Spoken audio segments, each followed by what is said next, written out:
kes iganes ütleb või mõtleb energiajulgeolek, siis automaatselt esimene asi, mis sellega seostub, on Venemaa. Et kui sõltuvad me oleme praegusel hetkel Venemaast ja kui suur väljakutse on see desünkroniseerimine. Dubais on üks maailma suurimaid päikseparke naftariigis. Ja siis selle peale mul üks hea kolleeg ütles, et ka ju kiviaeg ei saanud otsa sellepärast, et kivid otsa said. Tere jälle kuulama Alexela taskuhäälingut Energiakool. Ongi teine osa, ma olen ikka veel siin, endalegi üllatuseks. Esimene õppetund on läbitud. Tänane teema on minu jaoks väga huvitav, sest et see räägib energiajulgeolekust ja varustuskindlusest. Et võib-olla kui sellele sissejuhatus teha, siis kui me esimeses tunnis rääkisime, millest see turg meil siin üldse koosneb, mis on need osised, siis võib-olla siin siis edasi minna, et kui kindel see kõik on, mis meil praegu on sellega hästi, on sellega kehvemini. Ja jällegi rumalatele küsimustele on loodetavasti targad vastused, sellepärast on siin Tarmo Kärsna, tere! Tere! Võib-olla siis alustame jälle hästi lihtsalt, mis on üldse energiajulgeolek? No ma arvan, et kõige lihtsam näide energiast on see, et kui ma lähen koju õhtuti, ma tahan, et tuli põleks, hommikus on kohvi teha ja kui lähen käsi pesema, siis tuleb kraanist vesi ja kui talv on, siis on toas soe.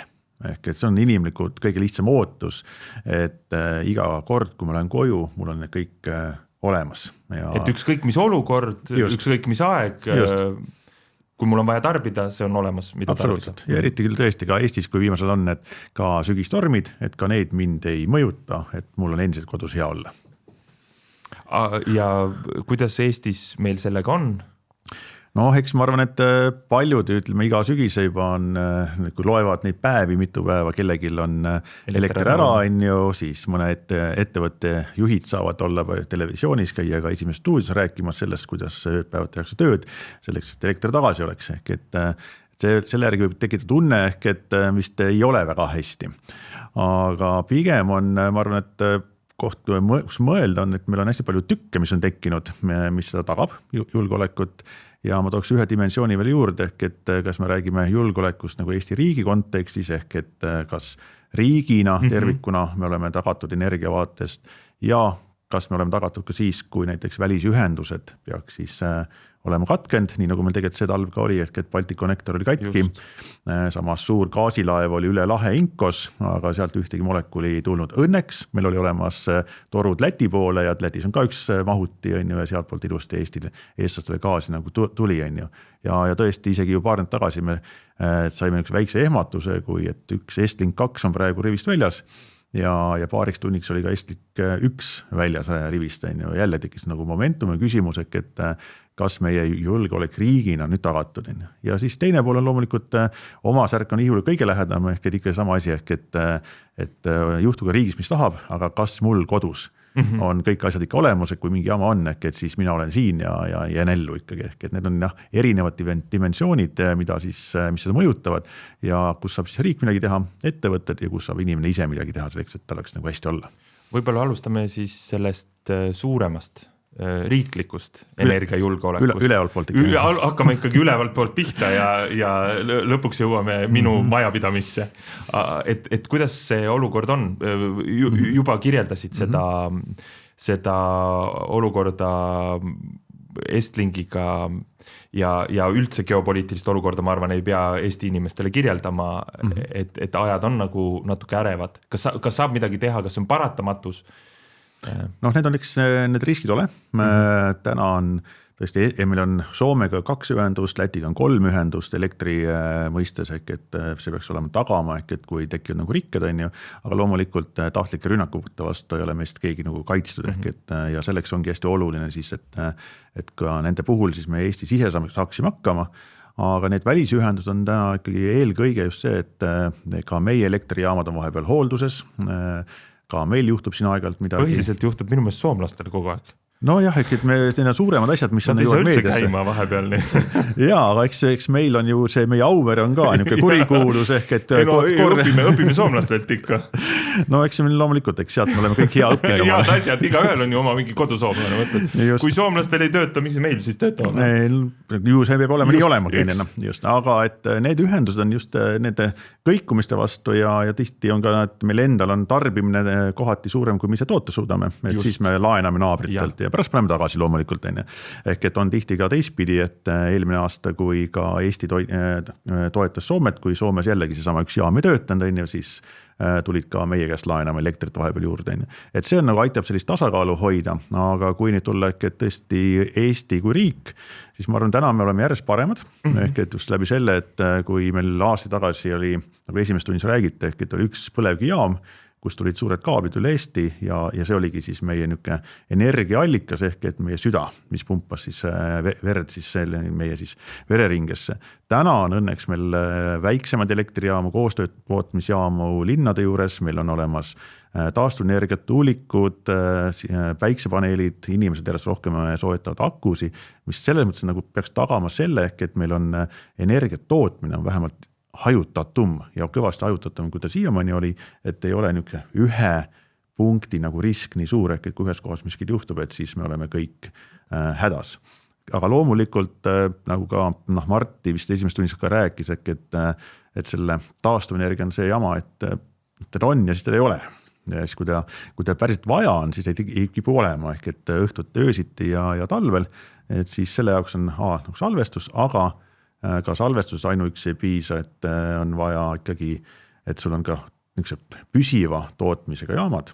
Ja siin ongi niisugune vaidlus, mis ma arvan Eestis täna käib, et see põlevkivi on niisugune pruun ja väärib meid kõik, et kas siis, mis siis peab olema siis taastuvenergia kõrval, kas on see tuumajaam või need gaasijaamad, nii edasi, et selline suur pusle on praegu ja head vastust öelda, et täna käsi südamel, et meil on igal juhul kõik hästi, siis me oleme näinud, et ei ole. Ma võib-olla küsiksin veel lisaküsimuse, et soomlaste üle sai natuke nalja tehtud, aga kas me toetume liiga palju välispartneritele? Ma saan aru, et need on head partnerid Läti poolt või Soome poolt, aga et kui selle kriitikaga nagu edasi minna, et on toodud näiteks see koroonaaeg, kus arvati ka, et kõik head lepped peaksid nagu seisma ja püsima, aga lõpuks oli nii, et igaüks natukene tõmbas tekki enda peale ja vaatas, kuidas ta ise hakkama saab. Ja ütleme, kui me need Estlingid loodi ja ka Lätiga, siis paljuski öelda, et nüüd on meie elu on nagu lill, ehk et kõik on olemas. Ehk et Soomes on tuumajaamad ja kõik nagu toimib.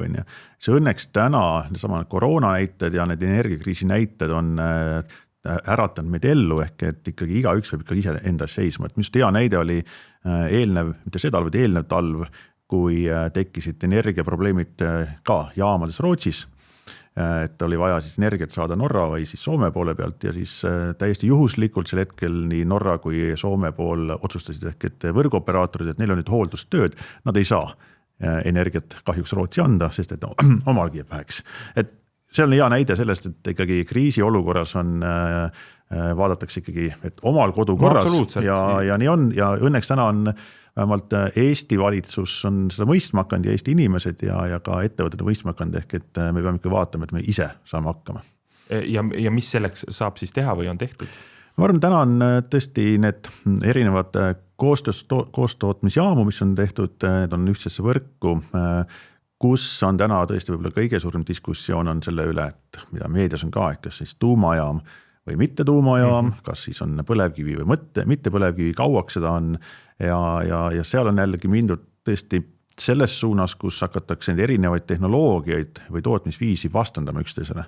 Et kas siis tuulik on parem kui tuumajaam või tuumajaam on parem kui tuulik pikas perspektiivis ja kas see põlevkivi ikkagi meie oma maavara ometigi ju. Ja meil on see know-how ju 100 aastat olnud, ehk et kuidas me siis inimesed nüüd saadame nagu töölt ära, ehk et see on paha asi, et vastandama on hakatud. Selle asemel tõesti vaadata, sest laua peale panna need pusletükid ja mõelda, kuidas on see kõige mõistlikum kokku panna nii, et see tarbimine, ütleme, et tootmine ja tarbimine oleks tasakaalus omavahel. Aga võib-olla siis, kas on üldse eesmärk või on see üldse realistlik, et me jõuame sinna punkti, kus me oleme täiesti sõltumatud energiaturu mõttes, tootmise mõttes? Ma arvan, et päris sõltumatult me ei saagi olla, et meie turg on liiga väike, et siit tulebki kindlasti juba mängu ka meil järgmine aasta siis Venemaa elektrivõrgust lahti ühendamine, mis toob oma väljakutsed ja mille tasakaalustamiseks tegelikult on neid samu välisühendusi vaja, et me ei tohi ka seda energiat julge üledimensioneerida, see läheb lihtsalt liiga kalliks, keegi ei maksa seda lõpuks kinni. Et me peame riskid olema hallatud, aga just nagu energiajulgeoleku üks osa on see, et ma arvan, kõik kuulajad saavad ka aru sellest, et kui on kriisiolukord, ehk et siis iga elanikkond või iga elanik, iga kodu, iga ettevõtte mõtleb, kuidas ma nüüd energiatarbimist vähendan, aga mis tähendab seda, et ka tootmist peab vähem olema, et ega kriisiolukorras ma ei tarbi nii, nagu ma igapäevaselt tarbin, et see on ka see tasakaalupunkt, et tihti unustatakse see pool ka ära, et ei, et me peame kogu aeg maksimumi tagama endale. Korra käis juba läbi see Venemaa, ma arvan, et kui kes iganes ütleb või mõtleb energiajulgeolek, siis automaatselt esimene asi, mis sellega seostub, on Venemaa. Et kui sõltuvad me oleme praegusel hetkel Venemaast ja kui suur väljakutse on see 2025. aasta desünkroniseerimine on see peenväljend. Just, aga mida see tähendab, täna me oleme tõesti Venemaaga, meil energiakaubandust ei käi, aga me oleme nabanöörpidi Venemaa võrgu küljes kinni ja elektrivõrgu toimimise jaoks on hästi oluline sagedus. Ehk et nii kui sagedus, mis meil on täna 50 hertsi, läheb paigast ära võrgus, siis tegelikult see võrk lakkab töötamast, tootmine lakkab töötamast, tarbimine lakkab tarbimast.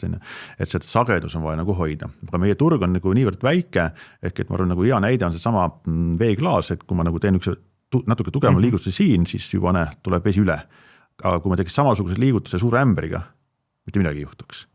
Ehk et see on nagu näide, kuidas sagedus väiksel turul, meie turul mingi suurem häire või väiksem häire isegi võib seda sagedust häirida ja halvata kogu meie energiasüsteemi. Selle pealt ongi meil oluline need ühendused Lätiga, samamoodi on ka teiste nagu riikidega selleks, et tagada nüüd see sagedus. Aga loomulikult lisaks sellele ka nii riik täna on juba investeerinud Kiisale siis sagedusgeneraatorisse selleks, et selle hetkel, kui seda vaja on, et sagedus stabiliseerida võrgus, et siis pannakse need tööle ja plaan on investeerida siin paar tükki veel selleks, et see nagu sagedust nagu hoida. Et see on nagu kõige suurem risk, et kaubandus täna nagu ei toimi, seal niikuinii ei toimi. Aga kui nüüd vaadata tarbija vaatepunktist, kas sellest midagi muutub konkreetselt? On karta mingisugust hinnakõikumist, mis tuleb kuidagi kompenseerida või ei tohiks see mingit muutust kaasa tuua? Ta otsest niisugust elektri hinna mõju ei oma, sest see ikkagi mõjutab, me oleme Nord Pooli võrgus, kuid kindlasti, kuna see tähendab investeeringud Eleringi poole pealt, siis ka täna Elering on öelnud, et selle kaasneb ikkagi teatud tasu, ehk et selline sagedusreservi tasu, kui suur see hakkab olema, täna siis nii Eleringi turuosaliste kui kliimaministeeriumi käivad nagu arutelud, diskussioonid, kuidas see tasu rakendatakse, kuidas see tarbimine lõpuks jõuab, et siin ideed on, aga lõplik otsus täna ei ole, aga ütleme, keegi peab selle kinni maksma ja eks see lõpuks on ikkagi sama tarbija me ise. Minu meelest energiajulgeolek on hästi huvitav teema, sest siin kui muidu võib nagu turust rääkida suhteliselt lihtsalt, eks ju, siis siia tuleb juurde üks mõõde, mis on selline väärtuspõhine mõõde, mida on kohati võib-olla raskem või lihtsam tarbijale selgeks teha. Mulle tundub vähemalt. Mul on tunne, et see väärtuspõhine mõõde, mis puudutab seda Venemaad ja geopoliitilist olukorda, seda on nagu lihtsam tarbijale selgeks teha, kui näiteks väärtuspõhist mõõdet seoses rohepöördega.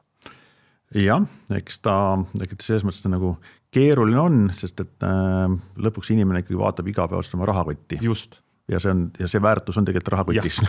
Et lõppkokkuvõttes on see kõige nagu alus ja kui seal on korras, siis hakkavad tulema need muud väärtused ka sinna juurde ja millest nagu tuginetakse. Et eks ta nagu selle koha pealt keeruline on ja miks ma enne ütlesin ka, et selline võitlus nüüd käib selle üle, et millised tehnoloogiad ja kuidas see siis tervik energiajulgeolek elektris nagu tagada, et mis tehnoloogia on ja mida see lõpuks nagu maksma läheb. Ja nagu ütlesin, et kõige kurem on see vastandamine kogu aeg, et kui panna need pusled kokku niimoodi, nagu sa ütlesid tõesti see väärtuspõhine, et mis on tarbijale kõige soodsam tänase teadmise eest. Sest jällegi, me ei tea, ja mis on need märksõnad, mis on kõige olulisem. Just, ja milline see turg nagu tulevikus on, et põhimõtteliselt ma tooks nagu siin just lõppes Horvaatia ralli siin mõned päevad tagasi, et võid tuua nagu Rally Estoniale, et oled sa nõuni kiiruskatsed iga päev sõitnud, sul on see legend olemas, aga siis enne starti hommiku öeldakse, et ega see katse tühistatakse, aga meil on uus rada. Pane nüüd ilma legendita, aga proovi sama aeg sõita. Siis kahjuks ma arvan, et ükski nagu rallisõita, kes meil täna Eestis maailmas on, et seda ei suuda, ja sama on ka viskend selle energiajulgeoleku pusle kokkupanekuga, et meil ei ole kogemusi. Aga me peame tänase teadmise põhjal parima nagu lahenduse leidma, nii nagu see rallisõita lõpuks läbib selle raja, selle kiiruskatse, ka me lõpuks jõuame, aga et see oleks kõige optimaalsem inimesega ka rahakoti vaatest otsustega. Aga kuidas sinna võib-olla kõige kiiremini jõuab, sest ma nagu kõrvalt täheldan sellist väikest pingpongi ettevõtjate ja poliitikute vahel, et ettevõtjad ütlevad, et poliitikud peavad üles leidma oma moraalse kompassi ja poliitiline otsus toob kaasa ettevõtete suunamuutuse mingis mõttes ja poliitikud jälle ütlevad, et ettevõtjate peavad üles leidma oma moraalse kompassi ja sellest tulenevalt kõik muutubki, et kumb on see muna ja kumb on see kana? No ma arvan, et üks osa on kindlasti see, et kõigil on huvide konflikt, et lõpuks on kõigil huvid, mille eest nad seisavad, mida nad siis üritavad maha müüa ja saavutada, aga ma arvan, päris palju on see teadmatusest on täna tingitud see, et julgust otsustada. Just. Julgust otsustada ja kartus see, et tagantjärgi, kui midagi läheb viltu ja kindlasti midagi kuskil läheb viltu, siis keegi näitab näpuga minu peale ja täna tõesti ju sotsiaalmeedia interneti ajastul, et kui su nimi korra sinna on saanud, siis seda enam sealt ära ei saa, ja see on nagu üks täiesti inimlik hirm, mis inimestel on, et pärast näidatakse minu peale näpuga ja see jääb sinna interneti kuluaaridesse igaveseks, isegi mu lapsed pärast guugeldavad, näed, isa tegi sellist asja. Ja minu meelest Juhan Partsil on ainult head otsused olnud. Kõik läbivalt, ta ise räägib, ta võib ise tulla sinna juurde ja rääkida, et need on ikkagi lõppkokkuvõttes 100 aastate pärast, kui kõik välja kaevatakse, on need tegelikult head otsused. No ma arvan, selles mõttes on õigus, et kui sa nüüd guugeldad, vaatad neid artikleid, kui need meil siis kurikuulsad porgandid tulid, kuidas siis Juhanit selle eest kiruti ja kui täna öelda, et aga nende porgandite tasemel oleks need samad vanad vedurid, siis ma arvan, et vaadatakse niimoodi, et praamidega on laias laastus samamoodi. Täpselt samamoodi, et oluline on see julgus. Mingisuguseid otsuseid siis vastu võtta. Just, ja loomulikult, kuna suured rahad on mängus ja poliitiliste otsustest sõltub ka tegelikult ju siis kindlus äririskide võtmiseks, mis tagab jällegi ka finantseerimise pankade poole pealt, loomulikult teravik on väga paljuski poliitikute käes, et nad peavad andma sellise nagu raamistikku, et kus mängumaal siis toimetamine. Väga hea, nüüd saame tulla siit siis selle väga väikese pildi juurde, et see tarbija energiajulgeolek, mis see tarbija ise saaks omalt poolt ära teha?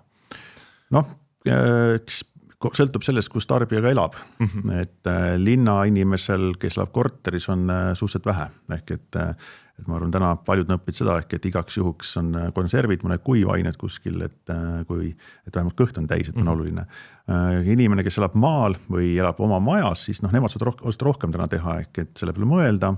Tõesti on generaator on selline üks variant, teine pool on tõesti mõelda selle peale, et sul on kas nagu akusalvesti juba, on sul päiksepaneeli tootmine, et sa saad hakkama ka pikema elektrikatkestuse puhul, et sa toodad ise, eriti suvisel ajal ja suudad seda tarbimist nagu katta, et seal saab nagu oluliselt rohkem mõelda selles suunas, et mul nagu oleks nagu asjad olemas, loomulikult siis ka toiduvarud kindlasti peavad olemas olema.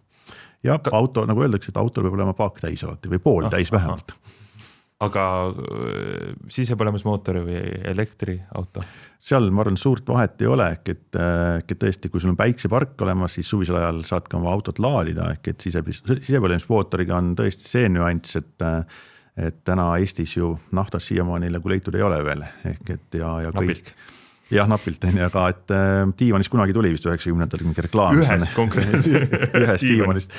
Aga ehk tõesti fossiilsed kütused, mis puudutab bensiini, diislit, et seda Eestis ei toodeta, see tuuakse kõik välja ja siin on tõesti need riskid on samamoodi olemas, et kui see tarne katkeb, et kas siis tanklates jätkub või jätku, on ju, õnneks on riigil ikkagi olemas ka Eestis oma varud ehk et seda nagu hoida.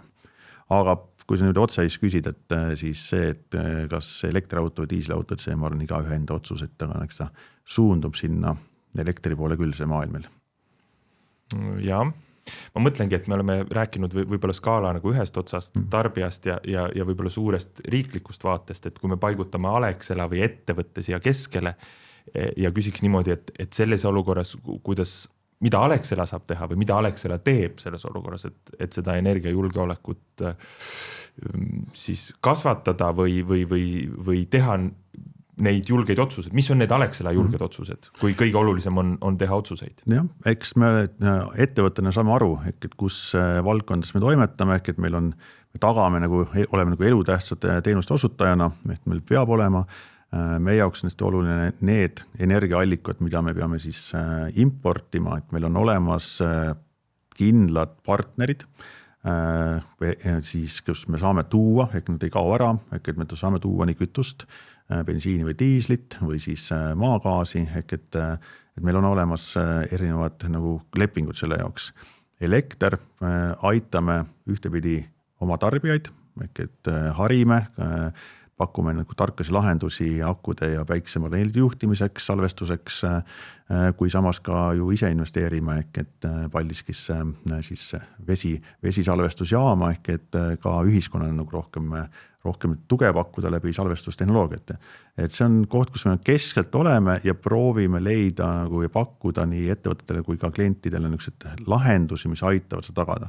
Aga samas loomulikult, kui on ikkagi, et me ise peame tooma, siis meie jaoks on hästi oluline, et meil on kindlad vettpidavad lepingud, tarnekanalid, et see kütus või energia saaks Eestisse toodud ka nagu raskel ajal.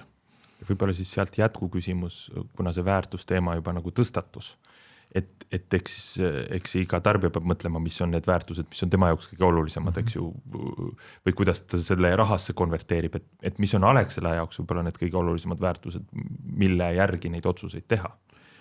Meie vaatest on oluline see, kes on meie partner, et tõesti, et see on usaldusväärne partner, ka kui täna vaadata see geopoliitilist olukorda, siis me olime ikkagi esimene, kes loobus ka Venemaalt maagaasi toomisest. Täna LNG terminal, mis meil on Soomes, siiamaani on Soome riigis ja siin piirkonnas, ütleme siis ainukene terminal, mis toob mitte Venemaa päritolu LNG-d ja müüb edasi LNG-na. Et õnneks täna nii Inko kui Klaipeda on samamoodi olemas, kuhu siis tuuakse ka mitte Venemaa pärit LNG-d, aga täna siin piirkonnas tol hetkel Soomes me olime nagu esimene, kes selle käigu tegi ja kuigi võib tagantjärgi öelda, või isegi täna, et LNG ei ole sanktsioonid all Euroopa Liidu poolt, aga see oli meie otsus, et me olime teise tee ja me tagame selle varustuskindluse teiste kanalite, teiste partneritega. Ja tavapärane inimese vaates siis, kui vaatad bensiini, siis bensiini ja diislit, siin me oleme juba, isegi võib öelda, et enne kui toimus siis sissetung Ukrainas Krimmi, olime juba lahti ühendada ennast Venemaa kütustest ja täna enamus meie kütused tuleb ka siis Leedust, Orleni tehasest ja mingis osas ka Nestelt tehasest Soome poolt. Kõik aeg liigub väga kiiresti siin, nii nagu esimeses osas lõpupoole võib-olla siis vaadata seda pikka plaani.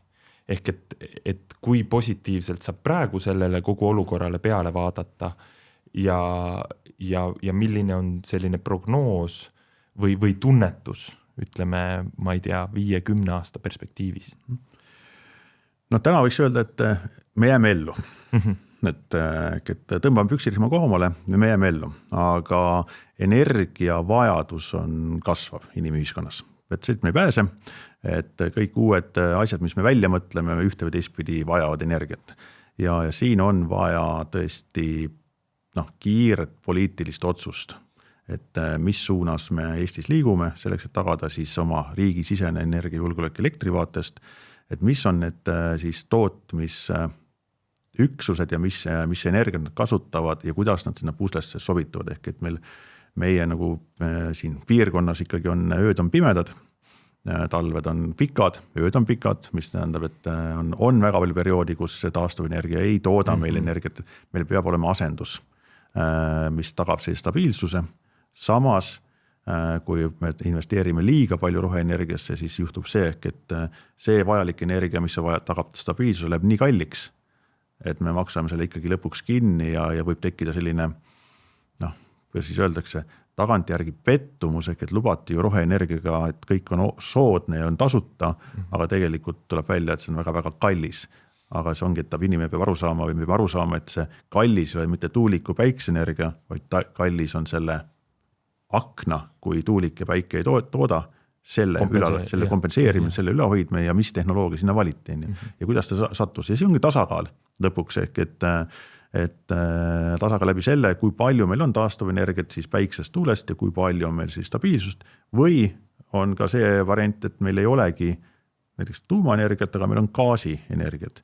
Aga gaasi puhul on vajalik ju gaas, mida meil ei ole. Kuidas on tagatud gaasi tarnekindlus jällegi, on üks osa puslest. Tuumaenergia puhul on kindlasti see, et Eestis pole ju kunagi olnud tuumaenergeetikat, kui palju meil on täna üldse inimesi ja siis sellist teadmust tuumaenergeetikast, et kui vaadata teisi riike, kus on tuumaenergia juba olnud aastakümneid, siis on välja kujund ju põlvkonnad, suguvõsad, kes on selles nagu valdkonnas töötanud või kandnud seda teadmust ka nagu lapselapsele edasi, et see on jällegi koht, kus meil ei ole see kogemus, me peame seda üles ehitama jälle. Ja mis riskid sellega kaasnevad. Et väga paljud nagu pallid nõhus ja loomulikult see Auvere, kus me nagu alustasime juttu, et ega see ka ikkagi on olemas. Absoluutselt praegu, sellepärast ma mõtlengi, et kas need on üldse ühildatavad märksõnad? Energiajulgeolek, rohepööre ja mõistlik hind? Tasakaal on. Nad on ühildatud, nad peavad olema, sest et nagu mõtlesin, et ei saa toetada ainult ühel tehnoloogiale, ehk et siis me oleme hästi haavatavad. Et need peab olema kombinatsioon erinevatest tehnoloogiatest ja sealt see tasakaal leida, ehk et tegelikult nad on ühildatavad, aga mõnes mõttes me peame maha võtma sellised legendid ja võib-olla valed ootuste juhtimised, ehk et Eesti üks hetk on 100% sõltumatu või Eesti on 100% ainult roheenergia. Väga raske saavutada, väga raske või väga kallis tegelikult on saavutatav, aga see on kallis, mis tähendab, et tõesti näitena, et need talvisel perioodil, sügisperioodil, kui on pikad pimedad ööd või külmad talved ja tuul ei puhu, et millal ja kuhu kogu see energia on salvestatud rohelisena, et me nüüd saame siis tagurpidi tagasi võtta.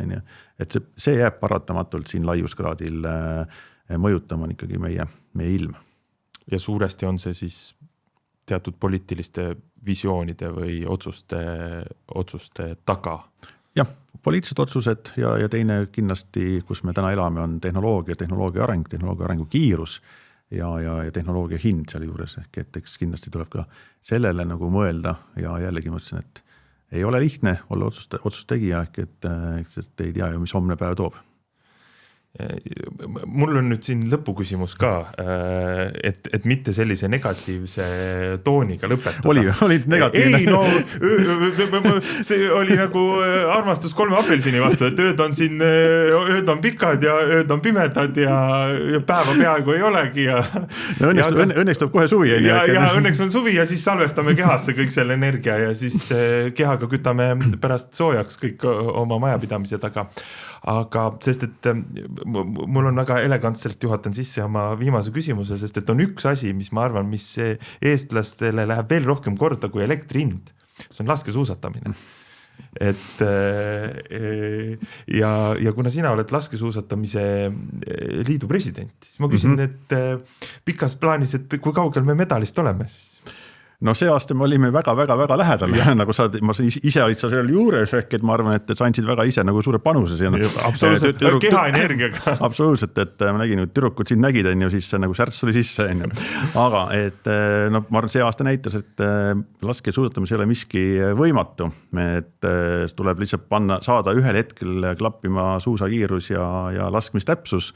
Ja see medal ongi olemas, et ega meil näited on siin ka nende tippude juures, et üks päev on kuldmedal ja teine päev on 60-70 koht ehk et aga kui vaadata tänast meie sportlaste sellist valmisolekut, siis ma arvan, et ma ise loodaks, et esimene medal tuleb juba järgmine aasta, aga ma tean, et väga paljudel sportlastel on niisugune ambitsioon, et 2027 aasta, kui on kodune MM ehk et siis tahavad kõik olla seal eesotsas nagu.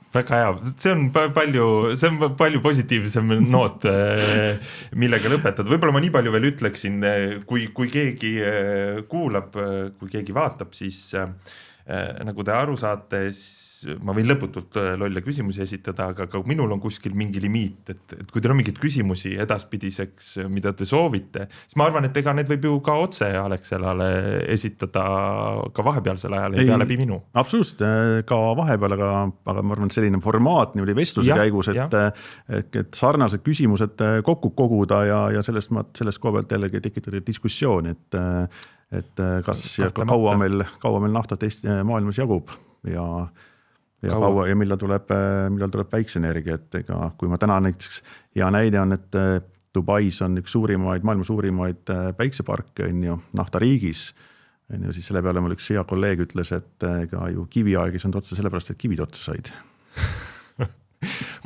See on veel parem lõpp, siia võime lõpetada küll, aitäh!